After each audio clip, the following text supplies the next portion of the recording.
नमस्कार दोस्तों, welcome to Saurabh Education YouTube channel. मेरा नाम है टेकचंद और आज हम इंटरनेशनल रिलेशंस की जो सीरीज़ चल रही है उसके अंदर हम इंडिया और बांग्लादेश के रिलेशंस को अच्छे से एनालिसिस करेंगे। इसके historical perspectives, political, military, trade, science and space सभी के बारे में डीपली एनालिसिस करेंगे। इसके अंदर हम पूरा जो भी कुछ हमारे इश्यूज़ हैं बांग्लादेश के साथ उसको शेयर करेंगे और वे फॉरवर्ड वगैरह सभी कुछ पूरा एनालिसिस करेंगे। ठीक है, तो बने रहिए मेरे साथ वीडियो के अंदर। तो सबसे पहले हम शुरू करते हैं इंडिया और बांग्लादेश के जो हिस्टोरिकल रिलेशंस हैं उसके ऊपर फोकस करेंगे। तो आपको पता होगा इंडिया 1947 से पहले ब्रिटिशर्स के अंडर में था। तो उसी टाइम पे 1905 के अंदर बंगाल का पार्टीशन उन्होंने किया था। बंगाल के दो हिस्सों उन्होंने किए थे, एक था ईस्ट बंगाल, एक था वेस्ट बंगाल। ईस्ट बंगाल को बाद में क्या किया, पाकिस्तान के अंडर में दे दिया था। वेस्ट जो बंगाल था, वेस्ट बंगाल इंडिया के अंडर में दे दिया था, under the dominion of India. उसके बाद जो ईस्ट पाकिस्तान के नाम से इसको जाना जाने लगा, बाद में इसका रीनेम चेंज कर दिया था ईस्ट बंगाल का, ईस्ट पाकिस्तान के नाम से इसको जाने जाना। उसके बाद आपको पता है लिबरेशन वार होता है बांग्लादेश का 1971 में, जिसमें इंडिया ने भी पूरा सपोर्ट किया था बांग्लादेश का।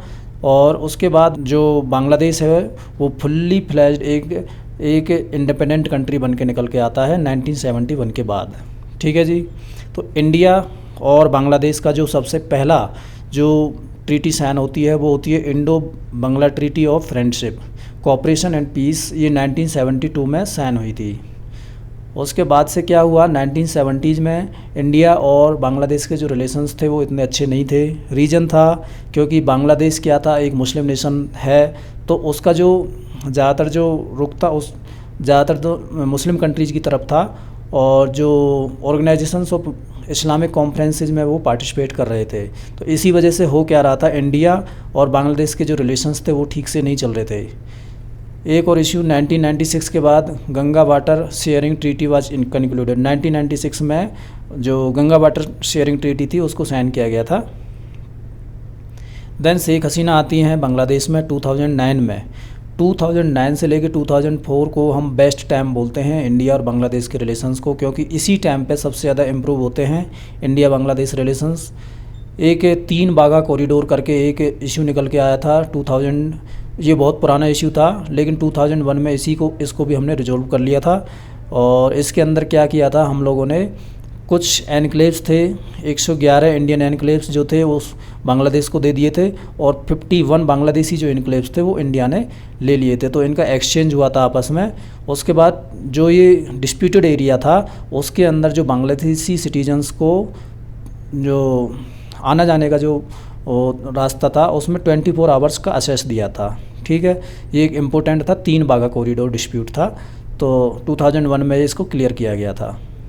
देन एक 130 किलोमीटर की लॉन्ग बांग्लादेश पेट्रोलियम पाइपलाइन है, एक इंडियन फ्रेंडशिप पाइपलाइन, जिसके थ्रू क्या है कि बांग्लादेश को डीजल सप्लाई किया जाता है। 2018 में इसको डेवलप किया था।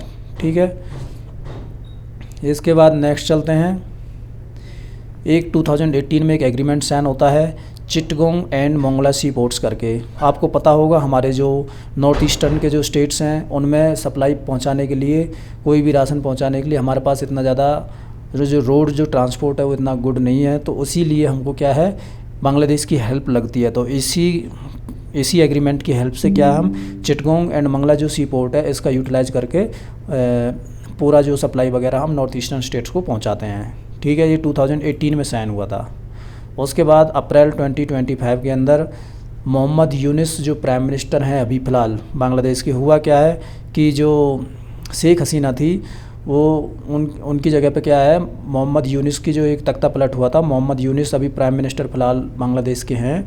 तो उनका और नरेंद्र मोदी का पहला जो मीटिंग हुआ था वो हुआ था अप्रैल 2025 के अंदर in the sidelines of 6th BIMSTEC summit.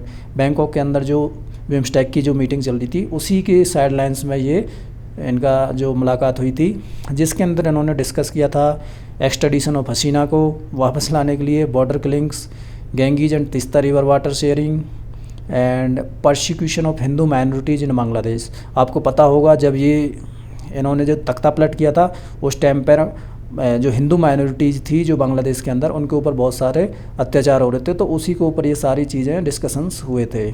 ठीक है, अब points of tensions between India and Bangladesh. Bangladesh और इंडिया के बीच में जो प्रॉब्लम्स हैं उनको हम सबसे पहले डिस्कस करते हैं।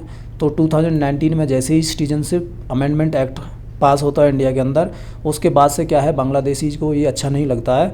वो लोग बोलते हैं कि भाई जो ये है जो बांग्लादेशी माइग्रेंट्स के ऊपर डायरेक्ट एक्शन लिया जा रहा है, तो इसलिए इसको लोग पसंद नहीं करते हैं। उसके बाद 2024 के अंदर हिंदू संघर्ष समिति ने बांग्लादेश असिस्टेंट हाई कमिश्नर के ऊपर एक अटैक किया था अगरतला त्रिपुरा के अंदर। तो ये हमारे टेंशन्स का इश्यू था बहुत बड़ा, ठीक है। उसके बाद जो और टेंशन्स हैं, sharing of trans boundary river waters. India और बांग्लादेश के अंदर जो वाटर बॉडीज़ हैं, जो रिवर्स हैं, वो 54 कॉमन रिवर्स हैं जो हम दोनों कंट्रीज़ को शेयर करती हैं। Only 2 treaties have been signed. अभी तक हमारे और बांग्लादेश के बीच में सिर्फ 2 ही ट्रीटी साइन हुई हैं, एक तो गंगा वाटर ट्रीटी एंड एक कोशियाहर रिवर ट्रीटी। ये 2 ही ट्रीटी साइंड है, जबकि 54 जो रिवर्स हैं हम शेयर करते हैं आपस में एक दूसरी कंट्रीज़ के साथ, ठीक है। तो ये भी एक इश्यू निकल के सामने आता है। उसके बाद है अदर जो मेजर रिवर्स हैं जिसके ऊपर अभी नेगोशिएशंस चल रहे हैं, वो है तीस्ता एंड फैनी रिवर्स, ठीक है। एक तीसरा जो इश्यू निकल के आता है वो है इलीगल माइग्रेशन। जैसा कि मैंने अभी आपको बताया कि जो सिटीजनशिप अमेंडमेंट एक्ट आने के बाद से ये सारा जो प्रॉब्लम्स शुरू हो गया है, ठीक है। जो बांग्लादेश से इलीगल माइग्रेंट्स हैं जो इंडिया के अंदर आ जाते हैं, और रेफ्यूजीज़ एंड इकोनॉमिक माइग्रेंट्स होते हैं, ये सिग्निफिकेंटली अपना इंडिया के अंदर जो इन्फिल्ट्रेशन करते हैं, इसी की वजह से जो मेजर कंसर्न्स हैं, ठीक है। उसके बाद जो दूसरा इश्यू निकल के आता है वो रोहिंग्या रेफ्यूजीज इश्यू है। वे क्या इंडिया के अंदर बांग्लादेश से एंट्री मारते हैं, वो क्या म्यांमार में है वैसे तो ये रोहिंग्या रेफ्यूजीज, ये रोहिंग्याज जो म्यांमार से बांग्लादेश में आते हैं, बांग्लादेश से फिर इंडिया में एंट्री मारते हैं। तो यही एक मेजर प्रॉब्लम का इश्यू बन जाता है, ठीक है। उसके बाद NRC national register of citizenships, जो ये सिटीजनशिप अमेंडमेंट एक्ट के बाद एक एनआरसी करने के लिए बोला है इंडिया ने, जिसके अंदर बहुत सारे जो इलीगल माइग्रेंट्स हैं बांग्लादेशीज, उनको क्या है सिटीजनशिप से बाहर कर दिया है। तो इसी की वजह से ये एक मेजर इश्यू सामने आता है और इसको बांग्लादेशीज क्या अपोज करते हैं, ठीक है। Then Bangladesh seeks Indian support in pursuing. अभी जो बांग्लादेश जो चाहता है वो चाहता है कि जो भी रोहिंग्याज हैं जो इलीगली म्यांमार से माइग्रेंट करके बांग्लादेश में आते हैं, उनको वापस म्यांमार में भेजा जाए, ये उम्मीद करता है बांग्लादेश इंडिया से, ठीक है। तो ये एक इश्यूज हैं। और एक फोर्थ जो इश्यू निकल के आता है वो ड्रग स्मगलिंग एंड ट्रैफिकिंग का इश्यू है। जो बहुत सारे इलीगल जो ड्रग ट्रैफिकर्स हैं वो इस इंडिया और बांग्लादेश के बॉर्डर्स पर बहुत ज़्यादा इसका ड्रग स्मगलिंग होती है और जो ह्यूमन ट्रैफिकिंग होती है चिल्ड्रन की और वोमेंस की। तो यही एक मेजर इश्यू है, इसमें हम दोनों कंट्रीज एक साथ काम कर सकते हैं। उसके बाद है ग्रोइंग चाइनीज इन्फ्लुएंस इन बांग्लादेश। बांग्लादेश के अंदर क्या है, बेल्ट एंड रोड इनिशिएटिव है जो कि चाइना का है, इसको पूरा सपोर्ट किया जाता है बांग्लादेश के अंदर, जो कि इंडिया के अंदर नहीं है, ठीक है। जो ये बेल्ट एंड रोड इनिशिएटिव है इसको बांग्लादेश पूरी तरह से सपोर्ट करता है चाइना का, लेकिन इंडिया क्या है इसके बिल्कुल अगेंस्ट में है। तो ये एक इश्यू निकल के सामने आता है। दूसरा है Chinese increasing involvement with Bangladesh could potentially undermine India's regional standing and impedes its strategic aspirations, ठीक है, ये हो गया। देन इकोनॉमिक कोऑपरेशन की बात करते हैं। अभी हमारा जो ये इश्यूज थे, अभी कोऑपरेशन की बात करते हैं जिसमें हमारा इंडिया और बांग्लादेश का जो कोऑपरेशन है, जो सबसे इम्पोर्टेंट है वो है ट्रेड। इंडिया और बांग्लादेश के अंदर क्या है, एक 14 बिलियन का 2023-24 में ट्रेड देखा गया है, तो ये एक इम्पोर्टेंट चीज़ है। देन इंडियाज़ नेबरहुड, जो बांग्लादेश है वो इंडियाज़ नेबरहुड फर्स्ट पॉलिसी को हमारा सपोर्ट करता है। उसके बाद act east policies and SAGAR doctrine, इन सभी को क्या है बांग्लादेश सपोर्ट करता है, ठीक है। तो ये सब चीज़ नॉर्थ ईस्टर्न के जो डेवलपमेंट करने के लिए, जो नॉर्थ ईस्ट वाले जो स्टेट्स हैं उनको डेवलप करने के लिए हमारा बांग्लादेश पूरी तरह से सपोर्ट करता है, क्योंकि जो भी कुछ सामान वगैरह पहुँचाना होता है तो इनका जो पोर्ट्स वगैरह हैं उनकी हेल्प से हम लोग नॉर्थ ईस्ट में डायरेक्ट एक्सेस पा सकते हैं, ठीक है। आपको पता होगा जो बहुत सारे जो इनिशिएटिव्स हैं, line of credit LOC programmes चलाया जाता है इंडिया के द्वारा, जिसके अंदर बहुत सारी जो फाइनेंशियल जो सपोर्ट दी जाती है बांग्लादेश को। तो इसके अंदर क्या है 7.862 बिलियन तक अभी तक हम फाइनेंशियल सपोर्ट दे चुके हैं बांग्लादेश को। तो ये भी एक इम्पोर्टेंट डेवलपमेंट है। इंडिया और बांग्लादेश का एक एग्रीमेंट है, comprehensive economic partnership agreement, cepa. ये 2022 में सेंड हुआ था, जिसकी हेल्प से क्या है, ज़्यादातर जितने भी जो टैरिफ्स वगैरह इम्पोज होते हैं एक दूसरे कंट्रीज़ के ऊपर, वो सारे के सारे क्या ख़त्म हो जाते हैं और फ्री ट्रेड एग्रीमेंट की तरह ये वर्क करता है। ठीक है। इसके बाद है Bangladesh will be eager to finalise a free trade agreement. Free trade agreement भी साइन करना चाहता है बांग्लादेश इंडिया के साथ, लेकिन इश्यू क्या आता है इसके अंदर, जो RCEP को भी वो ज्वाइन करना चाहता है, रीजनल कॉम्प्रिहेंसिव इकोनॉमिक पार्टनरशिप, जो कि एक चाइना का इनिशिएटिव है, जिसके अंदर चाइना किसी भी कंट्री के साथ जो ट्रेड करता है और फ्री ट्रेड एग्रीमेंट की तरह ये वर्क करता है RCEP। अगर ये इस तरीके से, इंडिया को कंसर्न क्या है कि ज़्यादातर जो चाइना है वो बांग्लादेश के साथ ट्रेड करेगा और जो चाइनीज़ जो आइटम्स हैं वो बांग्लादेश के थ्रू इंडिया के अंदर इंटर कर जाएंगे, इसलिए फ्री ट्रेड एग्रीमेंट इंडिया और बांग्लादेश के साथ अभी कंडक्ट हुआ नहीं है, क्योंकि इश्यू क्या है, रीजनल कॉम्प्रिहेंसिव जो इकोनॉमिक पार्टनरशिप है वो चाइना का ये ज्वाइन करना चाहता है बांग्लादेश। ठीक है। एक India and Bangladesh in 2023 inaugurated the Akhaura Agartala rail link that connects Bangladesh and the north east जो रीजन है, उसको त्रिपुरा वाला जो रीजन है उसको जोड़ने के लिए एक रेल नेटवर्क बनाया गया है। ये 2023 के अंदर इनॉग्रेट किया गया था, अखुरा अगरतला रेल नेटवर्क। ठीक है। ये भी एक कॉपरेशन है दोनों कंट्रीज़ का। उसके बाद है बिम्स्टेक मास्टर प्लान है फॉर ट्रांसपोर्ट कनेक्टिविटी। इसके अंदर इंडिया, बांग्लादेश, म्यांमार और थाईलैंड को जोड़ने की बात करता है। ये एक कनेक्टिविटी प्रोजेक्ट है ये वाला। ठीक है। ये इंडिया से म्यांमार, बांग्लादेश और थाईलैंड, ये सभी चारों कंट्रीज़ को एक साथ जोड़ेगा। ठीक है। ये भी एक रूट है जिसके अंदर हम क्या, चाइना को असेस करते हैं बांग्लादेश के थ्रू, बांग्लादेश में जाके फिर इंडिया का जो रीजन है जो त्रिपुरा वाला, उसके अंदर से म्यांमार और देन चाइना को असेस कर पाते हैं हम। देन एनर्जी कोऑपरेशन की बात करते हैं तो एनर्जी सेक्टर के अंदर बांग्लादेश इंपोर्ट करता है 2000 मेगावाट्स की जो इलेक्ट्रिसिटी इंडिया। अभी जो रसिया की हेल्प से 2018 में जो बांग्लादेश के अंदर क्या है, Rooppur nuclear power plant project चलाया जा रहा है और ये बांग्लादेश का फर्स्ट न्यूक्लियर पावर रिएक्टर है। ठीक है। ये इंडिया और रसिया दोनों की हेल्प से चलाया जा रहा है। ठीक है। अब मिलिट्री रिलेशंस के बारे में देखते हैं। आपको पता होगा इंडिया और बांग्लादेश का जो बॉर्डर है बहुत ज़्यादा लंबा बॉर्डर है, आप देख पा रहे होंगे। ऐसा सिर्फ इंडिया का जो नेबरिंग जो कंट्रीज में जो लॉन्गेस्ट जो बॉर्डर शेयर करता है इंडिया, वो बांग्लादेश के साथ ही शेयर करता है, जिसकी लंबाई है 4096 किलोमीटर। ठीक है।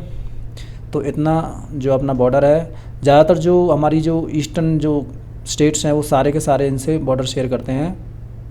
जैसे कि इसके अंदर देख सकते हो आप, आसाम, वेस्ट बंगाल, मिजोरम, मेघालय, त्रिपुरा, ये सारे के सारे क्या है, इंडियन जो स्टेट्स हैं वो बॉर्डर शेयर करते हैं बांग्लादेश के साथ। एक 2013 के अंदर एक वाघा बॉर्डर लाइक सेरेमनी की शुरू की गई है, जो कि शुरू की गई है Petrapole in West Bengal India and Benapole Bangladesh border check point. इसमें ये 2013 में जैसे वाघा बॉर्डर पर होती है पाकिस्तान के साथ, ऐसी तरीके की एक सेरेमनी शुरू की गई है।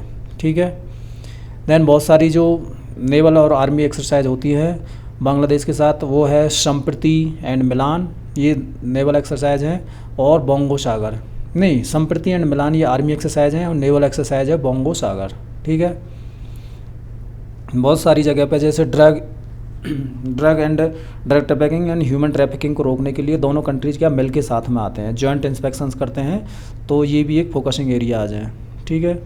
कुछ MOUs सेंड किए गए हैं दोनों कंट्रीज़ की हेल्प से, जो कि coastal surveillance radar system in Bangladesh and Chittagong Bangla ports को दोनों कंट्रीज एक साथ मिलके एक साथ काम करते हैं। ठीक है। देन बहुत सी जो मल्टीलेटरल फोरम्स हैं जहाँ पे दोनों कंट्रीज़ क्या मेंबर कंट्रीज़ हैं, तो वो है SAARC, South Asia association of regional cooperation, एक है BIMSTEC, Bay of Bengal multi sectoral technical and economic cooperation, then है Indian Ocean Rim Association, IORA बोलते हैं। वे फॉरवर्ड की तरफ बढ़ते हैं तो there is a need to establish joint task forces comprising law enforcement agencies from both countries. जो हमारे जो इश्यूज़ हैं, कॉमन इश्यूज़ हैं, जैसे कि ह्यूमन ट्रैफिकिंग, ड्रग ट्रैफिकिंग, इन सभी को रोकने के लिए क्या है, हमको दोनों कंट्रीज़ को एक साथ आने की ज़रूरत है। कुछ लॉ इन्फोर्समेंट एजेंसीज बनाने की ज़रूरत है जिसमें दोनों कंट्रीज पार्टिसिपेट करें और इन चीज़ों को रोका जा सके। Shared intelligence and coordinated operations, कुछ इंटेलिजेंस एक दूसरी कंट्रीज़ के साथ शेयर की जाए जिससे कि ये जो बॉर्डर डिस्प्यूट्स हैं इनको रोका जा सके, इलीगल माइग्रेंट्स को रोका जा सके। ठीक है। implementing smart border management solutions that utilize artificial intelligence and data analytics, artificial intelligence का यूज करके हम जो इलीगल माइग्रेंट्स हैं, जो क्रॉस बॉर्डर मूवमेंट्स हैं, उनको ऊपर नज़र रख सकते हैं और उनको ऊपर अपना कोऑर्डिनेशन कर सकते हैं दोनों कंट्रीज मिलके। तीसरा आता है there is a need to establish a digital connectivity corridor between the two countries, दोनों कंट्रीज के बीच में क्या है, एक डिजिटल कनेक्टिविटी होनी चाहिए जिससे कि जो ट्रेड वगैरह में आसानी से हम काम कर सकें। ठीक है। Focusing on high speed internet connectivity, digital services and e commerce वगैरह हम दोनों कंट्रीज एक साथ मिलकर कर सकें। तो ये हमारे क्या हो गए, वे फॉरवर्ड हो गए। तो यही है दोनों कंट्रीज के बीच में, ये जो रिलेशंस को हम और भी ज़्यादा इम्प्रूव कर सकते हैं। तो आज की वीडियो में इतना ही। Thank you. जय हिंद।